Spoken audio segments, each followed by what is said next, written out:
The day a woman watched her husband pack his mother's bags instead of standing by her side during their biggest crisis, she made a decision that would change everything. But what she did next? Nobody saw it coming. Not him, not his mother, and definitely not his entire family who thought they had her figured out. Before we go any further, hit that subscribe button right now because this story takes turns you won't believe. And trust me, you don't want to miss what happens when a woman who's been pushed too far finally pushes back. Her name was Adaeze, and for 5 years she thought she was building a marriage. Turns out she was just the third wheel in her husband's relationship with his mother. It started small, the way poison always does. A comment here about how she cooked jollof rice differently. A suggestion there about how she should arrange their bedroom. Chinadu, her husband, would laugh it off. "You know how mama is," he'd say, like that explained everything, like that made it acceptable. But Adaeze loved him. She really did. And love makes people blind to red flags that are practically waving in their faces. The first major incident happened 8 months into their marriage. They had saved up for a small vacation, just the two of them. Nothing extravagant, just a weekend getaway to Calabar. Adaeze had been planning it for weeks, excited about finally having uninterrupted time with her husband.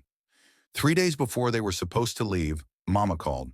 She needed money for her church's women's conference. 500,000 naira, the exact amount they had saved for their trip. Adaeze watched Chinadu's face as he took that call. She watched the conflict flash across his eyes for maybe 3 seconds before he said, "Don't worry, Mama, I'll send it tomorrow." He didn't ask her, didn't discuss it, just decided. When she tried to talk to him about it that night, he looked at her like she was speaking a foreign language. "Adaeze, it's my mother. What did you expect me to do? Tell her no?" "Yes," she said. "Or at least talk to me first. We're supposed to be partners." He laughed. Actually laughed. "Partners don't keep score. Besides, she raised me. She sacrificed everything for me. This is the least I can do." Adaeze should have known then. She should have seen what was coming. But she told herself it was just one time, one sacrifice. Marriage is about compromise, right? Except it wasn't one time. It became a pattern. Every time they made plans, Mama had an emergency. Every time they saved money, Mama had a need. And every single time, Chinadu chose her without hesitation.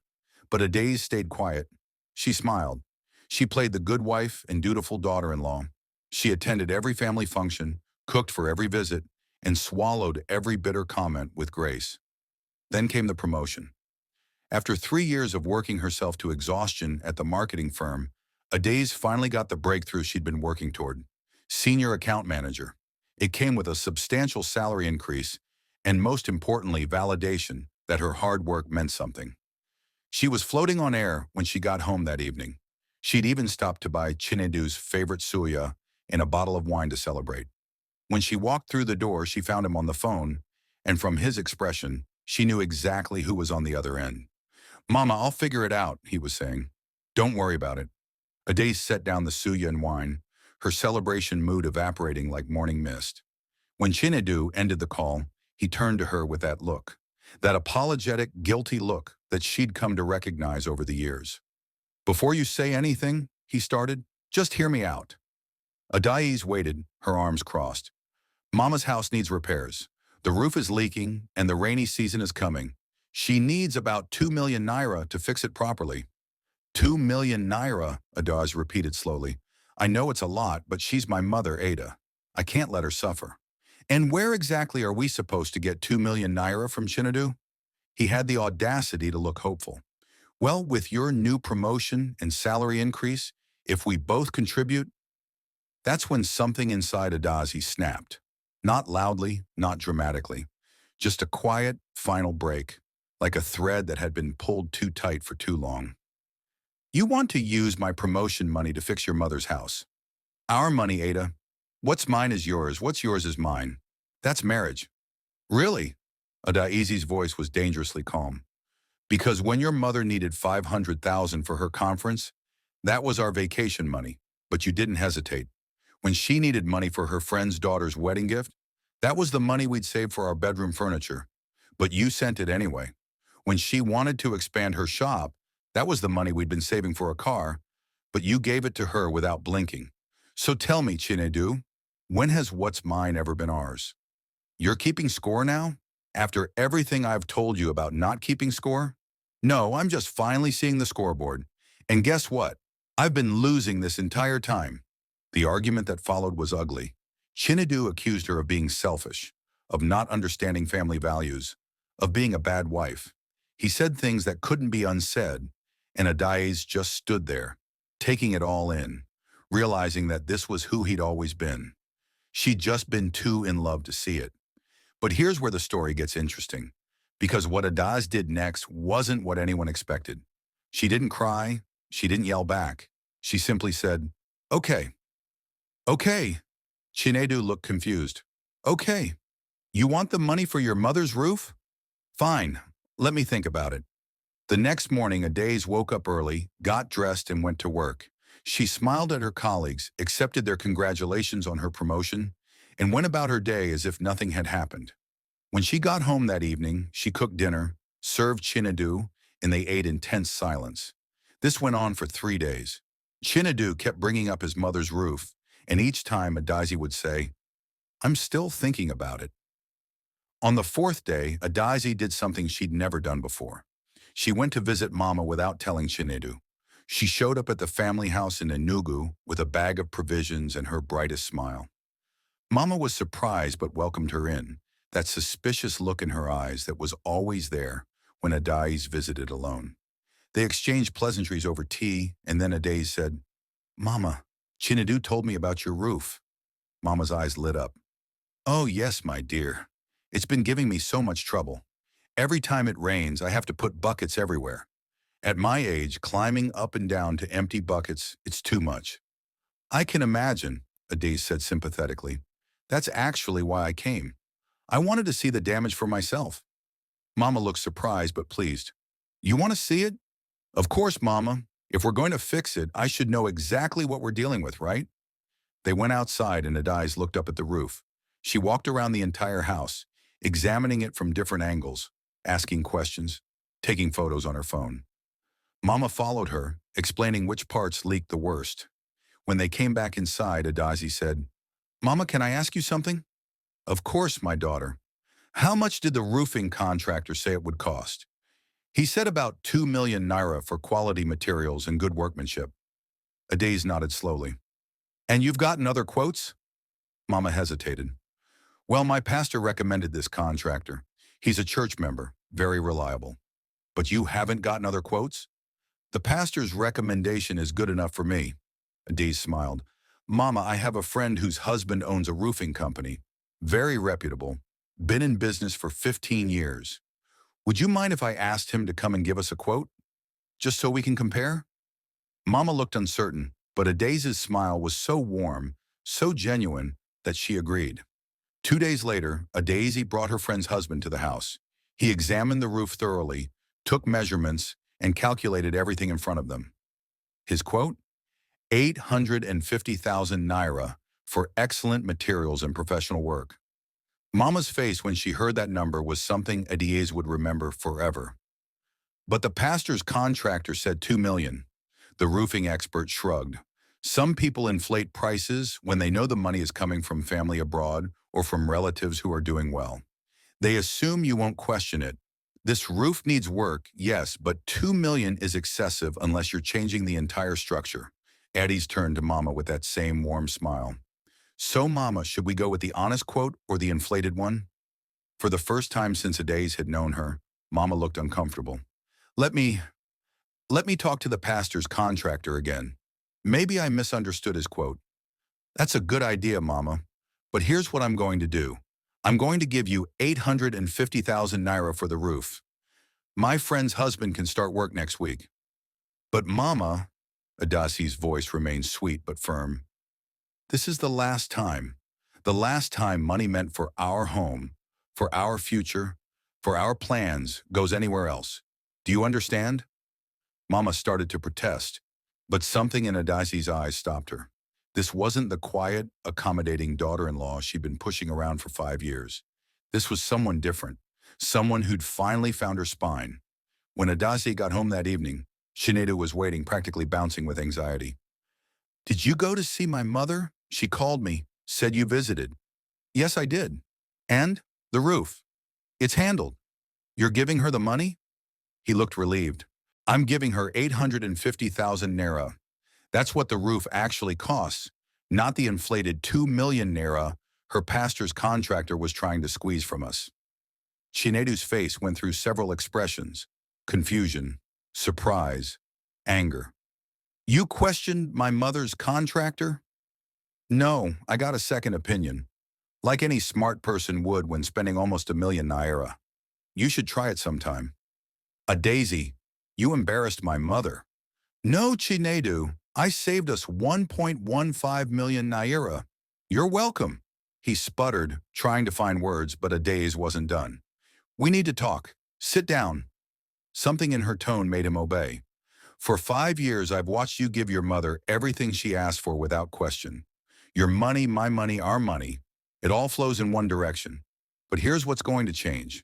From now on, we have separate accounts. What? Ada, we're married. Exactly, we're married. Not you and your mother, you and me. So from now on, you handle your finances, I handle mine. We split household bills 50-50. What you do with your remaining money is your business. What I do with mine is mine. Your mother needs something? Use your money. I'll help when I choose to, not when I'm expected to. This is not how marriage works. Really? Because the way it's been working hasn't been working for me. So we try it my way now, or we don't try at all.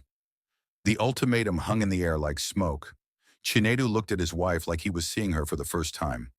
You've changed, he said, and it sounded like an accusation. No, Adaeze corrected. I've stopped pretending to be someone I'm not. There's a difference. The next few weeks were tense. Chinedu sulked. Mama called, constantly complaining about Adaze's disrespect.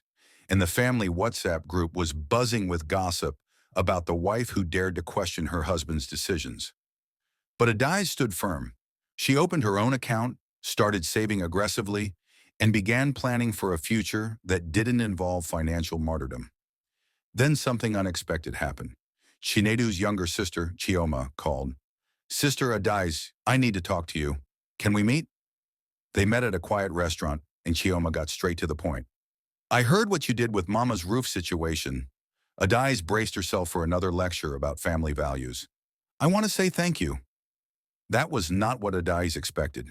Chioma continued, her voice emotional. For years, I've watched Mama manipulate Chinedu. She knows he'll give her anything because she raised him to believe that questioning her means you don't love her. She did the same thing to our father before he died. Bled him dry with constant needs and emergencies, half of which weren't even real. Adaeze stared at her sister-in-law in shock. That contractor? Mama's been using him for years. He gives her inflated quotes, charges the family members premium prices, then gives Mama a cut. She's been running this scheme with different family emergencies for as long as I can remember. I tried to tell Chinedu once, years ago, and he nearly disowned me for calling Mama a liar. Why are you telling me this? Because you're the first person who stood up to her, and I want you to know you're not crazy, you're not wrong, and you're not alone. That conversation changed everything, because armed with this knowledge, Adaeze started paying attention to patterns. And once she started looking, she couldn't stop seeing them. Every few months, there was a new emergency, a sick relative who needed hospital bills paid. But when Adaeze offered to visit them in the hospital, suddenly they'd been discharged. A business opportunity that required immediate investment, but the business never seemed to materialize. A church fundraiser that Mama absolutely had to contribute generously to, but other church members mysteriously didn't know anything about it. Adaeze started documenting everything: dates, amounts, claim purposes, and outcomes. The pattern was undeniable. 6 months into their new financial arrangement, another crisis emerged. Mama called Chinedu in tears. She needed surgery, urgent surgery, 3 million naira. Chinedu came home looking devastated. Ada, I know we have our arrangement, but this is different. This is her health. I need to help her. What kind of surgery? She has a growth. The doctor said it needs to be removed immediately. Okay, what hospital? I'll go with you to talk to the doctor tomorrow. Chinedu looked uncomfortable. That's not necessary. Mama already has everything arranged. Then I'll just come for support. As her daughter-in-law, I should be there. She doesn't want to worry everyone. She wants to handle it quietly. A major surgery that costs 3 million naira, and she wants to handle it quietly? That doesn't make sense, Chinedu. Which hospital is it? The argument that followed revealed the truth. There was no hospital. There was no doctor. There was barely even a proper diagnosis. It was another scheme, another manipulation, another way to extract money. Chinedu refused to believe it at first. He accused Adaeze of being heartless, of wanting his mother to die. But Adaeze stood her ground.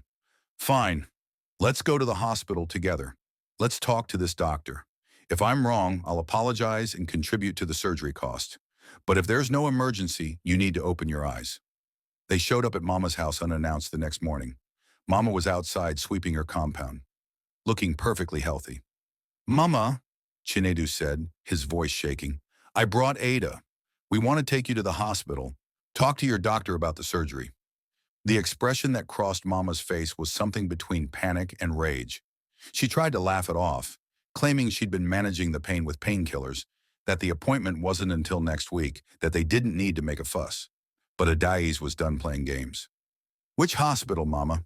What's the doctor's name? Show us the medical reports. The truth came out eventually, after tears and shouting, and Mama finally admitting that yes, she'd exaggerated. But she really did need the money for something important. And why were they treating her like a criminal when she'd sacrificed so much for them? Chinedu stood there, his world crumbling, finally seeing what Adaeze had been trying to show him all along. That night, back at home, he broke down. How long, he asked. How long have you known? I suspected after the roof incident. I confirmed it with your sister 6 months ago. Why didn't you tell me? Would you have believed me? Or would you have accused me of trying to destroy your relationship with your mother? He had no answer to that, because they both knew the truth. The months that followed weren't easy. Chinedu had to rebuild his entire understanding of his relationship with his mother.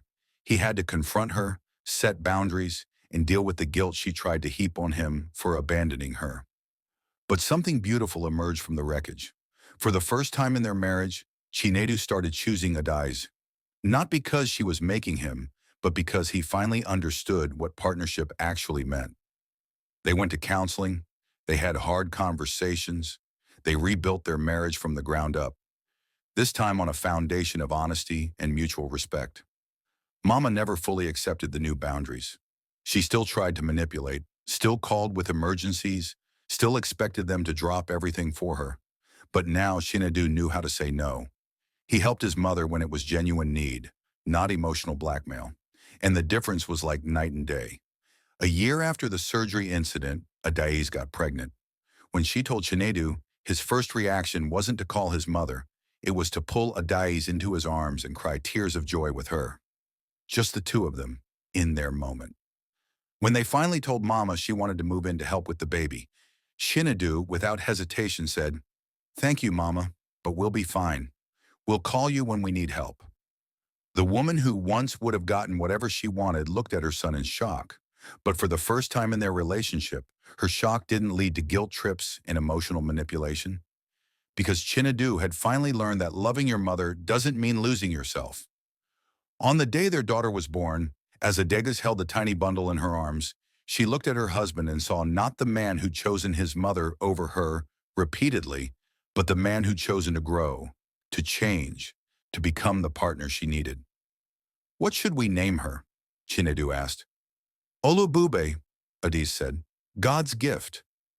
Because that's what their journey had given them. Not perfection, but transformation. Not a fairy tale, but something more valuable. A real marriage built on real foundations. The story didn't end with Adaeze leaving or with dramatic revenge. It ended with something quieter but more powerful. A woman who refused to lose herself in trying to please everyone else. A man who learned that honoring your parents doesn't mean sacrificing your marriage. And a family that finally understood what healthy boundaries actually look like. Sometimes the most radical thing a woman can do isn't to walk away. It's to stand her ground until the people around her realize she's not going anywhere, and neither are her standards. If this story resonated with you, hit that subscribe button now, because this channel is full of stories about real people making hard choices and finding their way through complicated family dynamics. Don't miss the next one. And before you go, tell us where you're watching from in the comments.